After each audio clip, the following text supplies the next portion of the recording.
Hello everyone, good morning. তো আজকে হচ্ছে শুক্রবার, আর শুক্রবারের ব্লগটা কিন্তু আমি ট্রেন থেকেই স্টার্ট করলাম। তো ট্রেনে করে কোথায় যাচ্ছি? ট্রেনে করে যাচ্ছি হচ্ছে দেশের বাড়ি, মানে আমার শ্বশুর বাড়ি যাচ্ছি। ওখানে কিছু পুজো আছে, সন্তোষী মায়ের পুজো আছে, সেই অকেশন পারপাসে যাচ্ছি। তো সকালবেলা থেকে সকালবেলা অনেক তাড়াতাড়ি উঠেছিলাম, প্রায় 5:30টার দিকে উঠেছিলাম। উঠে ঘরের কাজবাজ করে তারপরে আমাদের ট্রেনটা ছিল সকালবেলা 9:15, কিন্তু হাজব্যান্ড কাজে থাকার জন্য 9:15 ট্রেনটা আমরা ধরতে পারিনি। 11:25-এর একটা ট্রেন ছিল, 11:25 বা 10:42-এর একটা ট্রেন ছিল ইস্ট কোস্ট। তো ওইটা ধরেছি, কিন্তু ওটা মানে ধরতে এতটাই লেট হয়ে গেছে যে আমরা সিট পাচ্ছিলাম না। কোনো রকমে একজনকে বলে টলে, এটা যেহেতু হায়দ্রাবাদ যাবে, তো সবাই যে যার মতো সিটটা নিয়ে বসে গেছিলো। যেহেতু আমরা তাড়াতাড়ি নেমে যাবো বলে আমাকেই অন্তত একজন বসতে দিয়েছিল। তো সেই জন্য বসার পর তারপরে ভিডিওটা করছিলাম, আর মেয়েকে ভাত টাত খাইয়ে বের করেছি। তো যেহেতু ভাত টাত খাইয়ে বের করতে হচ্ছে, সেই জন্য রান্নাবান্না করতে সকাল থেকে এক ফোঁটা ব্লগ করার টাইম পাইনি, তাই ট্রেন থেকেই স্টার্ট করলাম। আর দেখো, আমি জানিও না যে ও ক্যামেরার মধ্যে এসব করে বেড়াচ্ছে। তো যাই হোক, তোমাদের সাথে পুরো ব্লগটা মানে ওখানে যাচ্ছি। আজকে গিয়েই সঙ্গে সঙ্গে বেরোনো আছে, বিকালবেলা পুজো আছে। তো এই যে ঘড়ি টড়ি তোমাদের দেখাচ্ছে মেয়ে, আমি জানিও না। তো চলো তোমরা দেখতে থাকো ব্লগটা, আশা করি তোমাদের ভালো লাগবে। আপাতত ট্রেনে আছে, কিন্তু ট্রেনটা এত লেট করছে আর এত গরম লাগছে না, মানে বসা যাচ্ছে না। দেখো কিরকম ঢিকঢিক ঢিকঢিক করে চলছে। এক্সপ্রেস ট্রেন তাড়াতাড়ি যায়, কিন্তু এত ঠিকঠিক করে চলছে না, বলার মতো না। তো আর এখানে এই যে যা হোক একটা করে সিট পেয়েছি। আর মেয়ে আমার গেছে একটু ওয়াশরুমে গেছে, ওর বাবা নিয়ে গেছে। তো চলো। শাড়ি পরে এত গরম লাগছিলো, এবং শাড়ি পরে কোথাও যাবার তো অভ্যেস নেই, সবসময় যাই চুড়িদার পরে। তো শাড়ি পরে এত গরম লাগছিল যে লাস্টে হারটা খুলেই ফেললাম। তো এই হারটা আমি মেলা থেকেই কিনেছিলাম, মানে শিবরাত্রির মেলা আমাদের আমার বাপের বাড়ির ওখানে বসেছিল, তো ওখান থেকে মেলাটা খেলেছিলাম। তো এই যে দেখো এসছে। তো এই চপ সিঙ্গারা খেতে খেতে চলো বাড়ি পৌঁছে যাই। বাড়ি পৌঁছে তারপর তোমার সাথে আবার দেখা হচ্ছে। তো বাড়ি পৌঁছতে পৌঁছতে প্রায় বিকাল হয়ে গেছিলো। তো এখানে দেখো দিদিভাই ঝাড় দিচ্ছে, উঠোনটা ঝাড় দিচ্ছে। তো আমরা অনেকক্ষণ আগেই পৌঁছে তারপরে খাওয়া দাওয়া করে আর ফ্রেশ হয়ে তারপর একটু মেয়েকে খাইয়ে নিজেরা খেয়ে একটু, তারপর মেয়ে আর তার বাবা ঘুমাচ্ছে, আমি একটু বারান্দায় এসেছি। ভাল লাগছে না, ইচ্ছা করছিল না ঘুমাতে, এত গরম লাগছিলো, ইচ্ছা করছিল, সেই জন্য ভাবলাম তাই বারান্দায় যাই। তো এই যে ফ্রেশ ট্রেশ হয়ে গেছি, মানে একটু গায়ে ধুয়েছি, এসে চান করেছি, মানে মাথা না ভিজিয়ে আর কি চান করেছি যাকে বলে। তো মাথাটা ব্যথা করছে, যে মানে দেখাচ্ছে, এই কারণে আমি মুখে কিছু বলতে পারছি না, কারণ ওর বাবা আরও ঘুমাচ্ছে। আর বললে ওরা উঠে যাবে, বলতে গেছিলাম, কিন্তু ওরা উঠে গেছিলো মেয়ে, সেই জন্য আমি চুপ করেই গেলাম। তো আর এসে ফ্রেশ হয়ে নিয়েছি। আর এই যে দেখছো ব্যাগটা, এই ব্যাগটা কিন্তু নতুন কিনেছি, মানে নতুন কিনেছি আমার ইনস্টিটিউটে যাওয়ার জন্য। কিন্তু ব্যাগটা এতটাই বড়, মানে এতটাই সুন্দর যে অনেক কিছু জিনিস ধরে যায় তোমার, মানে কি বলবো। আর এই আংটিটা আমি কিনেছি, সেটা তোমাদেরকে এমনি করে দেখাচ্ছি, কিছু করার নেই, কারণ মেয়ে আমার ঘুমাচ্ছে, উঠে যাবে। ও সারাটা দিন ঘুমায়নি, সকালে আমরা যখন উঠেছি তখন উঠে গেছে ও, সেই জন্য ভাবলাম যে না থাক, ভয়েস ওভারে দিয়ে দিই। তো চলো তোমাদের সাথে পুরো দেখতে থাকো ব্লগটা, আশা করি তোমাদের ভালো লাগবে।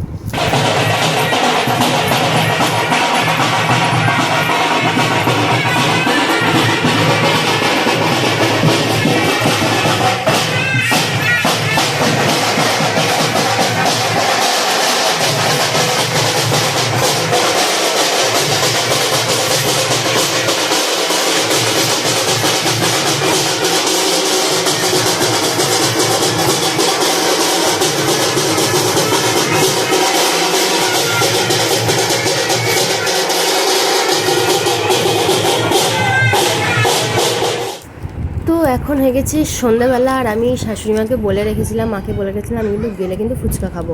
তো ওখানে যেহেতু মানে যে পুজোর অনুষ্ঠানে ওখানে কাছাকাছি মেলা বসেছে, হাট বসেছিলো আজকে, যেহেতু শুক্রবারে হাট বসে, তখন কটা বাজে, 7টা বাজে যায়। তো সেই জন্য মা আমার জন্য ফুচকা নিয়ে এসে 30 টাকার। আর আবার বাপি আমি যেহেতু ফুচকা খেতে ভালোবাসি বলে বাপি আবার ফুচকা নিয়ে এসে 40 টাকা, মানে টোটাল 70 টাকার ফুচকা আছে। কিন্তু 70 টাকার ফুচকা তো খাওয়া যাবে না, অসম্ভব ব্যাপার। তো সেই জন্য ভেবেছি যে অল্প অল্প করে খাবো, বেশি খাবো না, একসাথে অল্প অল্প করে খাবো। চলো ফুচকাটাকে এনজয় করি আর কি, কারণ ফুচকা সত্যি বলতে কি ওখানে থাকলে সবসময় খাওয়া হয় না। আর এখানের ফুচকা না একটু 10 টাকার ওই 8টা বা কোনো সময় 10টা এরকম দেয়। কলকাতায় তো 10 টাকার 3টে বা 20 টাকার 3টে পাওয়া যায়, মানে রিডিকুলাস ওখানে। তো ভাবলাম চলো একটু আস্তে আস্তে ফুচকা খাওয়া যাক, চলো তো ফুচকার এনজয়টা করা যাক। আর আর বাড়িতে যদি ফুচকা নিয়ে আসা হয় না, তাহলে আমি একটু ফুচকাটা অন্যরকমভাবে খাই, মানে দুবার চুবিয়ে খাই, মানে টকটা তাহলে একটু বেশি খাওয়া হয় আর কি। তো দেখতেই পেলে প্রথমবার একবার খেলাম, তারপর আবার চুবিয়ে খেলাম, তো এরমভাবেই খাই। আর আমি হাসছিলাম কারণ মা ওখান থেকে বলছিল দেখ, তো আমার মেয়েকে বলছে দেখ তোর মা ভিডিও করে করে ফুচকা খাচ্ছে, তো সেই জন্য হাসছিলাম। তো চলো ফুচকা টুচকা খেয়ে ঝটপট করে রেডি হয়ে যাই, রেডি হওয়ার পর তারপর আসছি তোমার সাথে। টাকা দে, 1000 টাকা, 1000 টাকা। হ্যাঁ কি দে, 1000 টাকা দিলে আমি তোকে ব্যাগ কানের ও দেখেছো ঠাম্মা কাকিমা কিরকম কানের হাতির গলা সব ছেড়েছে, দেখো নেল পলিশ ছেড়েছে।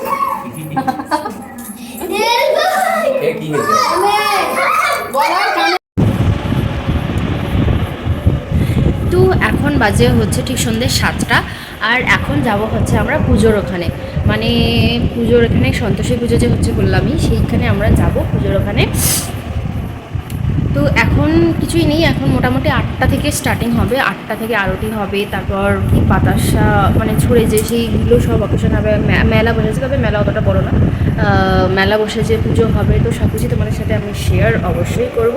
তো এখন আমি চলে এসেছি ওপর রেডি হতে, নিচে দেখলেই যে ফুচকা খেলাম, তো ফুচকা হচ্ছে 40 টাকা বললাম, 40-70 মানে 70 টাকার ফুচকার মধ্যে বেশি খেতে পারিনি, মোটামুটি ধরে নাও 20 টাকার মতো ফুচকা খেয়েছে। আর এখানে ফুচকা 10 টাকার 8টা না 10টা মতো দেয়, তো ওই জন্য বেশি খেতে পারিনি, যেহেতু মেলাতে যাবো কিছু তো খেতেই হবে, বাইরে যখন যাচ্ছি কিছু তো খেতেই হবে, তো সেই জন্য বেশি খাইনি, ফুচকাটা রেখে দিয়েছি, বললাম রেখে দাও আবার কালকে খেতে পারবো। তো চলো এখন চটপট করে রেডি হয়ে যায়, বেশি কথা না বলে, কারণ হচ্ছে নিচে সবাই রেডি হচ্ছে, তো চলো চটপট রেখে যাই। শুনেছি শাড়িতেই নারী, তাই আমিও আর দেরি না করে পরে ফেললাম তাড়াতাড়ি।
রাখি হবে তোমার মেয়ে একদম নিয়ে আসছিলাম না দেখো এই হারিয়ার কত দিয়ে দেবো সব আছে হারিয়ার কত দিয়ে দেবো বাবু বাবু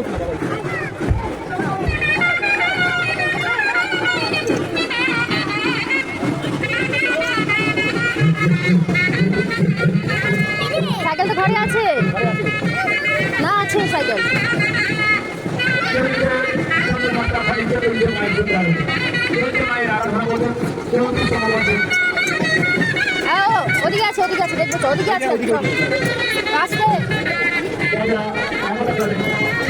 আবার পড়িস না, পড়ে যাবে।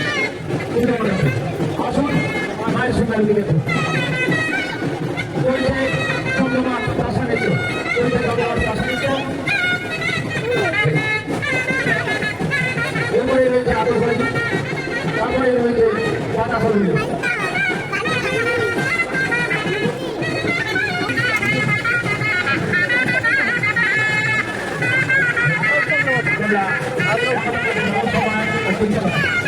হ্যাঁ, ঘরে আছে।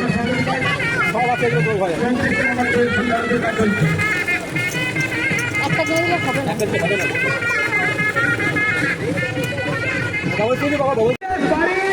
বাড়ি বাংলা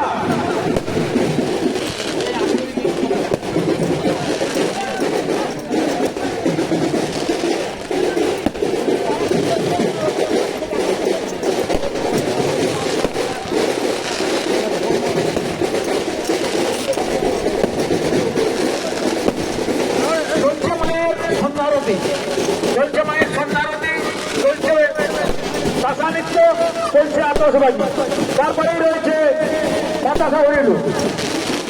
কয়েক কুইন্টাল বাতাসা হরিলুট রয়েছে। উপস্থিত দর্শনার্থীদের উদ্দেশ্যে বলছি, আপনারা কেউ অবরুদ্ধ হবেন না। আমাদের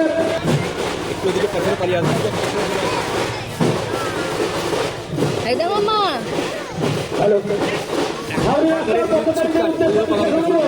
আপনারা টাকারি পুকুরটা পেটাবেন না। আমাদের ফুলবোমের কাছে আগুন দেওয়া হয়েছে, ফুলবোমের কাছে আগুন দেওয়া হয়েছে। আলু রাস্তার পথচারীদের কাছে বিশেষ অনুরোধ, আলু রাস্তার পথচারীদের কাছে বিশেষ অনুরোধ, আপনারা টাকারি পুকুরটা পেটাবেন না। আমাদের ফুলবোমের কাছে আগুন দেওয়া হয়েছে। গাড়িগুলো আসছে, ওখানে তো একজনকে দাঁড় করালে হতো। এখন যে ফুলবোমের কাছে আগুন দেওয়া হয়েছে, দাদা রাহুল মহাপাত্র ঠিক পাবে না।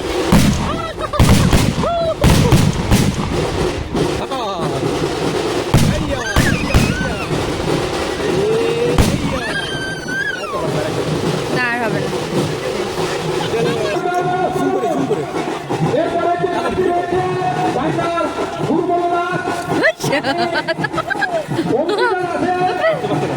গামছা খুলে দিল রে, পুরো দিতে খুলে দিল। দেখাবি যাচ্ছে না বাবাকে এখান থেকে। যাও ওইদিকে যাও। তো এখন বাজে হচ্ছে কটা বাজে, তোমাদের টাইমটা দেখাচ্ছি। দেখো 11:53 বাজে। তো এখন প্রায় 12টা বাজে যায়। এবার আমি মুখের মেকআপটা তুলবো, দিয়ে তারপরে গিয়ে ঘুমাবো। তো এই যে মেলা থেকে এই পাখা, মানে এটা খুব কাজের জিনিস, যা হোক পাখাটা গরমকালে হাওয়াটাও ভালো আসছে।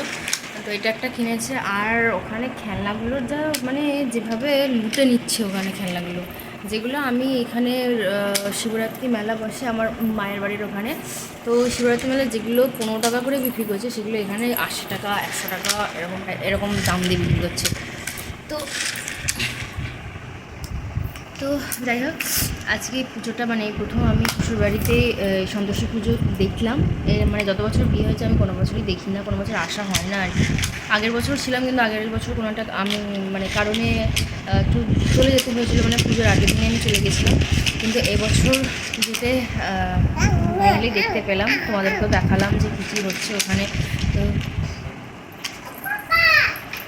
ওখানে বাতাসা ছুঁড়ে যে জিনিসটা, সেটা অনেক জায়গাতেই হয়, তো সেটাও হয়েছে। সবই তোমাদের সাথে শেয়ার করলাম যে কীভাবে ঢাকি নাচ হলো। তারপর ওখানে মানে বাজিগুলো অদ্ভুত অদ্ভুত নাম বলছিলো, একটা মনেও নেই কি হাড়ি হরি হরি ঘুটি বাড়ি হাড়ি যা হোক কিছু একটা বলছিলো। তারপর ফুল গাছ, মানে যেগুলো এরকম চুল লাস্টে যে ওটা হলো, ওটা ফুল গাছ বাজি কিছু একটা বলছিলো।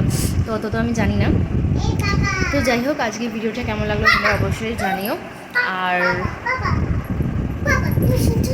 পাপা শুনছে না। আর যে শাড়িটা আমি তোমাদের দেখালাম, সেটা আমি বললামই। তো যে শাড়িটা আমি পরেছিলাম সেটা মা আমাকে জন্মদিনে দিয়েছে, আর একটাও দিয়েছে। তো এটা মা দিয়েছে, দেখলাম যে একটু হালকা পাতলাই আছে, বেশ ভালোই লাগছে শাড়িটা, কালারটা খুব সুন্দর। তো সেই জন্য এই শাড়িটা আমি মানে নিয়ে এসেছি আর কি পরার জন্য। তো ভাবছিলাম দুটো শাড়ি নিয়ে এসেছি, ভাবছিলাম কোনটা পরবো, কিন্তু ও বললো যে না এটাই পরবো, কারণ আজকেই মানে পুজোর একটা স্পেশাল দিন, পুজোর স্পেশাল দিন, আজকেই পুজোর মেন দিন। রোববার দিন যাত্রাবাটি আছে, কালকে নাটক আছে, তো আজকেই পুজোর মেন দিন, সেই জন্য বললো আজকেই পরতে। তো যাই হোক পরে নিয়েছি।